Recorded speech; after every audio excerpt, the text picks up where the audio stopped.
When I was growing up, my mother is from England. She married my father, whose family were from Poland. So it was a bit like the Queen and the rock and roll star. My mother was a lady. Is there a word that's equivalent to this in Madame, right? You know, like you know, she'd drink her tea like this. This is how she was raised. My father, not so much. My mother, while a Jewish woman, certainly, in my family, I had no Jewish education. This is what my parents said. If you drink too much with them, they're going to call you dirty Jew. They'll be nice to you, but if you try and marry them, they're going to say bad things about you. They never explained anything about what it was we were. Just know, my mother said, that they hate you. This is not the way to raise a person. Now, they did their best. They knew what they were doing. My mother did not have any guidelines, particularly to teach me how to be a good human being. That's really what we have Torah for, to teach us how to be Ben Adam, to be a human being. But what my mother didn't know was that everything that she taught me, that she got from her mother, and she got from her mother, came from the Torah. Every single thing the popular world explains to be good behavior comes from the laws of morality and decency that comes from Torah. So I decided, if my mother raised me to be a lady, to be a mensch, to do the right thing, and when I became more Jewishly affiliated, as a gift to my mother, I made a list of all of the things that she taught me of how to be a good person, how to be a mensch, a ben adam, and I showed her what the word for was in Hebrew, so that she could see that she taught me. And I remember the day that I gave her the list, and she looked at it, and she said, huh, I guess I'm pretty frum. And so one of the reasons I like to teach this to women is because you are already doing mitzvahs that you don't even know are mitzvahs. You think you're just doing the right thing, but I am telling you, now that you know that they are commandments, you will get the credit for these things. Do you have like air miles points here? Okay, so you know how you can go on a plane and you can get from Mexico City to New York City, and if you don't use your points card, you still get to Mexico City to New York, you just don't get the points. When we do what's right, and we know this is a commandment from God, then we get to go there, and we get the air miles. So this is the purpose. I'm going to begin with the first one. You have to open it for me. The first one on my list is the expression, Shalom Bayit, peace in your house. Shalom Bayit, peace in your home. If you model this number one of the 10 principles of being a human being, of being a mensch, you will see a quick life change. I'm going to give you a statement in English. I hope that our very talented translator will be able to pick up the nuance in Spanish of this. It goes like this. Listen carefully. Sometimes I say I am sorry, not because I think I'm wrong, but because I value our relationship more than I value being right. Sometimes I apologize not because I think I'm wrong, but because I value peace over my ego. This is the first thing swallow. And it's a hard pill to get past. Because we grew up in a time where we thought, well, you know, the truth is that if I don't speak my truth, then I'm like a shmata and everybody walks on me. No, no, no, no. There are times in life to yield. What's the word for yield in Spanish? Step back. At this time of year at Hanukkah, did you know that we are meant to put the Chanukiah outside? In Israel, they're outside of people's doors.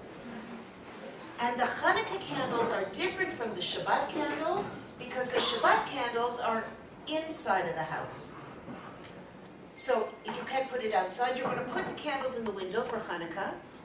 So a famous Rebbitzin asked, so what are the Jewish people? Are we the people outside, standing up to the world, fighting, showing our light at Hanukkah, no matter how dangerous it might be? Or are we the quiet lights that yield inside of the house? Keep our own counsel. And the answer is beautiful. It says, inside the house, Jews are supposed to yield, step back. For the sake of peace, you step backwards. You say, okay, I don't want to fight. Let's just work this out. I don't have to be right all the time. I am able to swallow my ego for the sake of peace. But outside the house, a Jew stands up. I find it interesting that our children have no problem being a fighter in the house. It's reversed. They'll say things to you like, I don't want to go to grandma's. I don't want to go to Bubby's. I'm not going to this. I'm not changing my clothes. I'm not taking this class. I won't do this. And that is not fair, and you're not fair, and this house is not fair, and I'm not doing it in the house to you, to their parent. But outside in the world, in their colleges, when a table is set up, doing BDS and boycott Israel, they skulk by. They don't want anybody to know that they're a Jew. They have it backwards. Just like we have it backwards with our husbands and our children, we have it backwards because we love our children the way we're supposed to love our husbands, and we love our husbands the way we're supposed to love our children. So it's true with the way that we yield in the house and fight outside. We hide ourselves out there in the world. Oh no, I'm going to be like everybody else. But these candles teach us, in the house, you yield. Outside of the house, you stand up. What does Shalom Bayit mean? It means that you practice saying, I'm sorry. And you know what? Mommies have to say they're sorry too. Sometimes even more than children. You have peace in the house when the primary person who runs the house, the mother, models what it means to swallow her pride for the sake of peace. Where the woman is able to say to her child, I am sorry. The way I handled that with you was not appropriate. I should not have yelled. You don't make excuses. You don't say, I wouldn't yell, but you never listen unless I yell. Until I yell, nobody listens in this house. So of course I yell. You want to know why I yell? Because you don't listen. Not that. Where you are able to say, I know that it's a betterment of my character to speak softly, even, especially when I'm angry. Because I want you to learn that too. What you saw Mommy did is not okay. It is not okay. I am sorry. And sometimes it's good to practice saying you're sorry so that when the time comes that you really need to say I'm sorry, you're good at it. And you don't say, I'm sorry, but no buts. No buts. When we say thank you, when we say we thank you, what are we saying? We are saying the word for thank you in Ivrit, is shorash, is to admit. When we say thank you, we are admitting that we owe something to someone else, to God, to anyone. When you say sorry, but you don't, and you put the but after it, you are not owning anything. So the first practice this week is to learn to say, I'm sorry. I am so sorry. Finish. No statement afterwards. Even if you are not wrong. If somebody is hurt and they tell you, I'm really upset about what you did, you made me really, really sad, you do not get to tell them, you have no reason to be sad. Get over yourself. I didn't mean anything by it. Get over yourself. You have no right to tell a person how they feel. All you can do is say, I am so, so sorry that I have hurt you inadvertently. How do you say that in Spanish? Without intent, right? I am so sorry I caused you pain. I am so sorry to see you sad. Don't defend yourself, even if you're right. Shlom bayit, peace in the house. Okay, I have to tell you a funny story. Because Penny won't stop laughing. It's kind of like, is Brooklyn here? Where's Brooklyn? No, she's not here. Okay, so this is a, when I was in Israel doing the JWRP trip a few years ago, there was a group of Israeli women. And Israeli women are very, they're very forthright, outwardly speaking. They're always telling you how they feel. So I was speaking, there was 400 women in a space like this, and I'm talking about Shalom Bayit, which is in English how you would say it. And one of the women stands up, really loud, she goes, no, it's not Shalom Bayit, it's Shalom Bayit! Like this, in the middle of my speech. And I'm like, it's a good thing I used to be a stand-up comedian. I said, okay, tell me how you say peace in the house. And she goes, piss in the house. Now, I don't know if you'd understand this joke, but that means to pee in the house. Piss in the house. I said, that's very nice. You go ahead and piss in the house, and I'm going to have shalom bayit. It was very funny. So, all I'm saying is whether you have piss in the house, or you have shalom bayit, or shalom bayit, or however you say it in Spanish, all I can say to you is that the value of modeling in your household for your husband, he's going to fall over. He's going to wait for the other, to, what do you want? What's going on?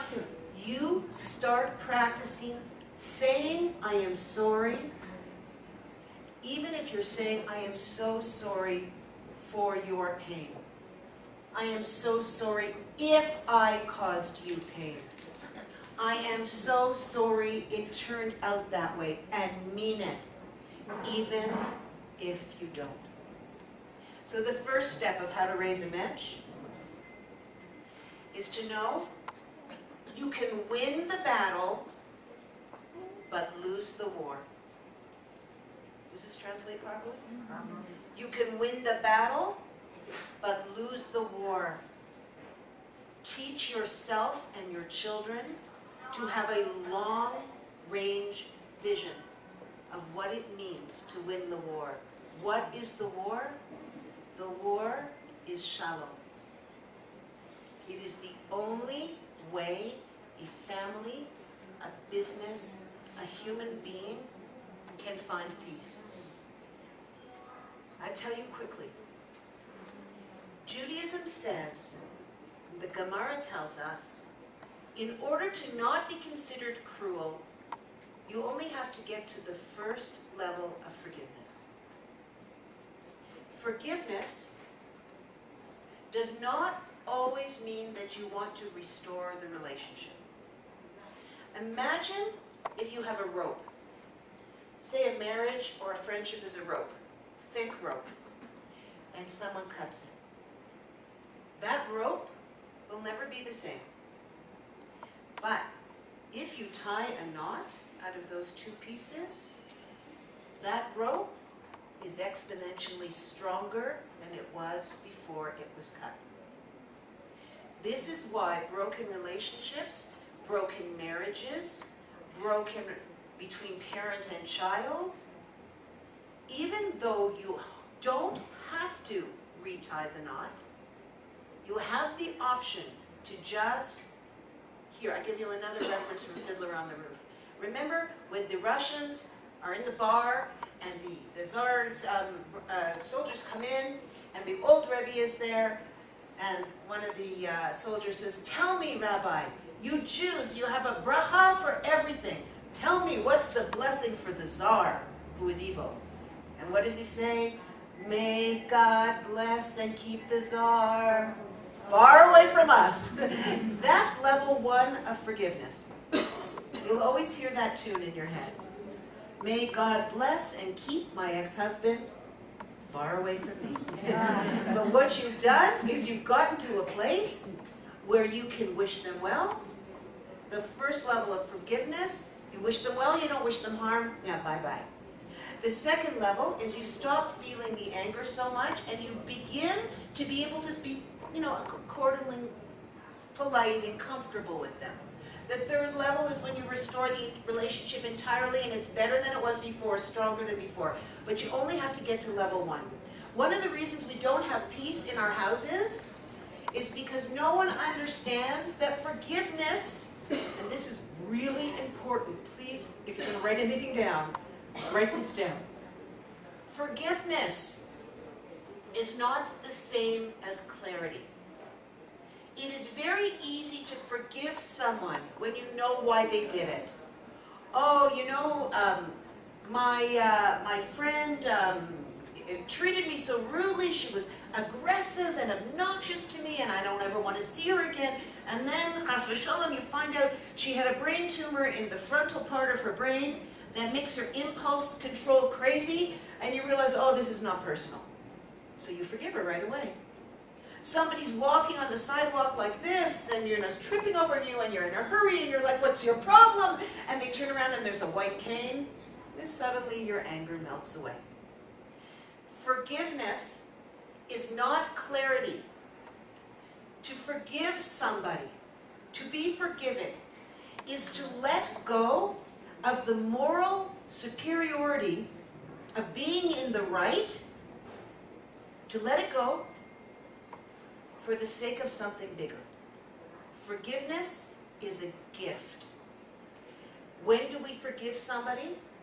Not when we have a cause of understanding why they did it, but when the thing has been inexcusable. Forgiveness is a gift given. It is not an example of understanding or clarity. Let's see you have a parent who was a poor parent to you, didn't love you properly, wasn't there for your family, didn't treat you with the respect you deserved, but you decided, for the sake of peace, that you were going to let that go and see what you can create. This is the highest level. And when we forgive at that level, Hashem forgives us. Number 1, Shalom Bayit. Number 2, Kavod Habriot. Show respect and kindness to all of creation.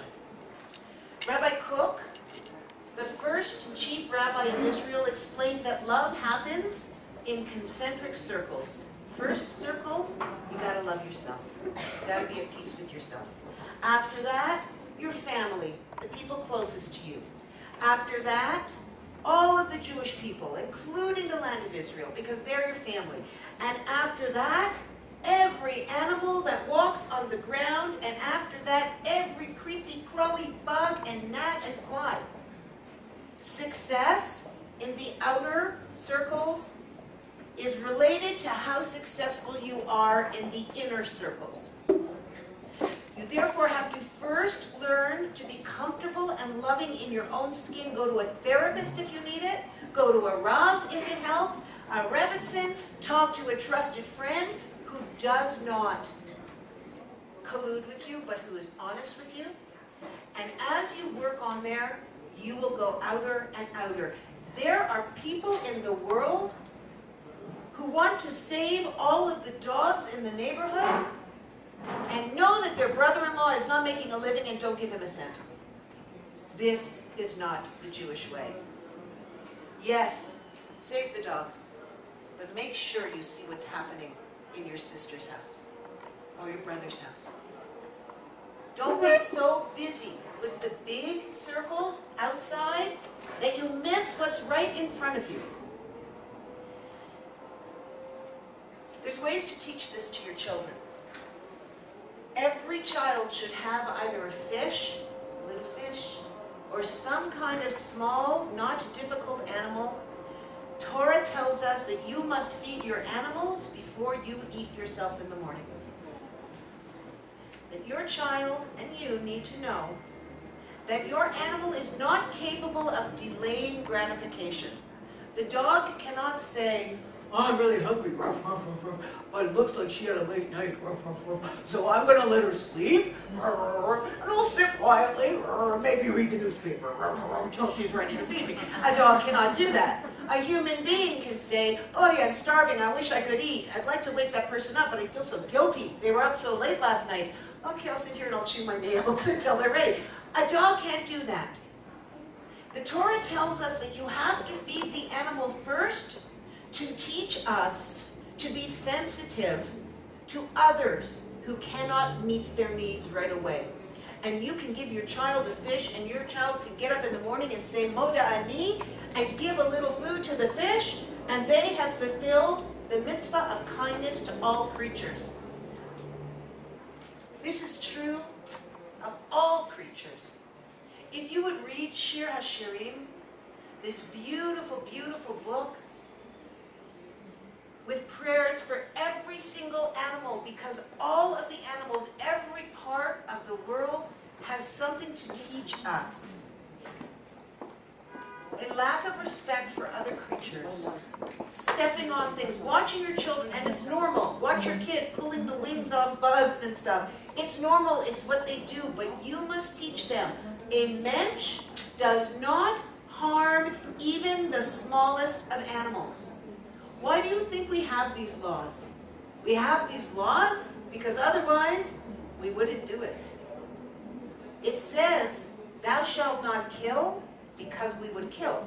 It says, thou shalt not steal, because we would steal. And it says, treat all creatures with respect, because we wouldn't. So that's number 2. When you're teaching your children or yourself to remember to treat even the smallest of animals with respect. There is no reason you have to, on the ant, you can sweep it out of the house. Number 3, Baltashi. Don't waste. Don't destroy the environment. I know that people think that the environmental movement is a very new thing. I know women, this is the truth, I know women who think I'm crazy because I keep kosher. They think I'm nuts. Oh, you're looking at every box, and you're looking at this, and you won't eat here, and you won't do this, and you won't do that. But they have a religion too. It's called environmentalism. I watch them carefully wash out all of their containers as they separate the cans from the bottles, from the boxes. Now, I'm not saying that there's anything wrong with this, but I am telling you that caring about the environment is not something new. It started with us. Adam and Chava were told, take care of my garden. Look after it. Treat it with respect. Do not destroy. Don't waste. How do you teach this to your children? When they're brushing their teeth, they should turn off the tap. There are people with 0 water. no water. And every time you let that tap run, or you run your dishwasher with 3 dishes in it, or you keep the taps running while you're washing or whatever, and you can teach this to yourself, to your health, to your children. The environment, our gardens, our food, another way to teach it to children. Kids go fill up their plate like this, and they eat one thing and go like this. Am I right? It's disgusting. Don't let it, because what's supposed to happen to that food? It is better to take a small amount and go back for more. Teach your children small plates. If you're still hungry, take more. But I can't tell you how many times my children, when they were small, would go to a buffet at a wedding, and their plate, you couldn't see the plate underneath it. And they just wanted to have it because it's available. It's not okay. It's not the Jewish way. It is not the Jewish way to waste or to treat the environment with disrespect. How do we know this? Because on Shabbat, ladies, even your garden has to rest. You can't even pull a flower out of the ground. You can't even pull a leaf off a tree. Because even the trees and the flowers and the grass deserves the respect of resting. You're not even supposed to water your grass. You can't make something grow or not grow. You're supposed to leave the world alone. Not just once every 7 days, but every 7 years. In Israel, we have Shemitah, where you can't plant and you can't harvest. This is environmentalism that came from Sinai. Can you imagine this tribe of people who lived in the desert, who had no knowledge of environmental scientists from the University of Yale, and suddenly God says to them, in the 6th year, you have to stop doing this. You can't plant or harvest in the 7th year, but don't worry. It's going to be okay. You'll have enough to eat. These people, they were farmers. It's not like they had a retail clothing store at the corner. What were they supposed to think? But it's one of the proofs that God wrote the Torah. Because how long do you think that commandment would have lasted if that wasn't the truth, if it didn't come to pass? So not only Shabbat, no wasting. Teach your children and teach yourself. Treat the resources of this world carefully. Turn off the tap. Don't run the dishwasher with 2 things in it. This has nothing to do with whether you can afford it or not. This is about character building. This is becoming a mensch. Because I think all of you know, there are people with tremendous amounts of parnasa who are not menschlich. And you don't want to be around them. You want to think, oh, why did they have? I'd be so nice if I was wealthy. I would be so well. If I had money, I would do this, this, and this. And there are people who have nothing. And you know in your guts, they are holy. They would give you what they had. So this is not a rule just for the people who have. This is also a rule for those who have not. So that is number 3. Don't waste. Respect the environment. You know what? I'm going to get you, somebody here can photocopy these after I'm done, because it would be very useful for you to take it home. Okay? Number 4, tzedakah. Okay, I want to talk a little bit about tzedakah. Tzedakah is not charity. Charity is the thought if something moves you, I feel affected, then I will give to it. But what happens if somebody needs and you don't feel moved? Tzedakah comes from the word tzedek, which means righteous. Tzedakah is your righteous obligation. 10 to 20% of your after-tax dollars do not belong to you. And God will take them from you, whether it's paying to have your car repaired, or your dishwasher fixed, or maybe your roof's going to collapse. One way or another, 10 to 20% of your income doesn't belong to you. It is to put back into the world. Not only is it to put back into the world, it's to thank whoever gets it for the opportunity of being able to give it. What does that mean?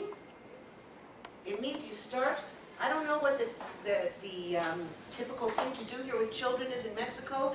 Do you have something called an allowance that they get every week? Okay, so we would have an allowance. We would start, how do you say it in lingo? Okay, so in certain, oh, who's laughing at my stroke by somebody's laughing? Say peace in the house. Okay. So we would start with our children when they were small. So we have $1 as our currency, and we would give them 10, what's called a dime, 10-cent pieces. And they would get this dollar, and they would know that 10 cents goes into the pushka, into the charity box, and it could be whatever they wanted. When they were young, they were funny. You know, it was like they should save the cartoon station, or it would be for giving candy to poor people, or, you know, whatever it was. As they got older, whatever we gave them, I don't believe that allowance has to be tied to chores. I don't believe in saying to a child, okay, well, if you clean up in your room, or if you do this, or you help with this, then you get your money. Or if you get an A in school, then you get your money. Money should not be tied to performance, ever. If you are part of a family, you are part of a family, and everyone pitches in. But you don't use money as a bribe. Money is used to teach how to give. The allowance your children get is done specifically so they can learn how to give tzedakah. You start by making it simple. Give them 10 equal portions. One of them goes somewhere else. Another thing, as a family, by the time your kids are teenagers, they should be able to sit down in a family meeting when the husband and wife decide where they're giving their charity that month or that year. Let them see how important a value it is to the parents. It's very nice when the name is on the building, but you're not going to teach your children to be givers that way, because we are seeing that every generation is less inclined to give tzedakah than the one before. This is how the numbers have gone in North America. But a family that has family meetings and talks about where the money is going, even if it's $10 a year, they feel it is a value of the family. Use money as a way to teach yourselves and your children to be givers. That's number 4. Number 5, lashon hara, evil speech. I've noticed that there seem to be areas where parents feel that it doesn't apply to them. I've noticed that often in our cars or at our tables, when we talk about other people, even if it's only with a friend to process, I've noticed that we use names and in the vicinity of children that can hear. It is very, very important to teach your children that wherever possible, if they come back from school and something happened, that they don't use names. It is better for you to give your child a present, a gift, extra time or love, because they showed sensitivity in speech. Let them say, someone in my class did blah, blah, blah, blah, and someone in my class did this to me then, and someone in my class did that. You know they want to tell you. And when you can solve the problem and say, I love how you told me someone in your class, but you didn't use a name. This is a beautiful thing. How can we reward this? What can we do to make you feel good about what you did? When we speak gossip, 3 people die. The person who you talked about, you, because you become known as a social pariah who gossips, and the person who's listening. Of all of the averas in the Torah, the highest amount of punishments are for speech. We were created nefesh chayim, speaking souls. We have the capacity to speak and to communicate what's in here. That was a gift from the Almighty. And you want to know something funny?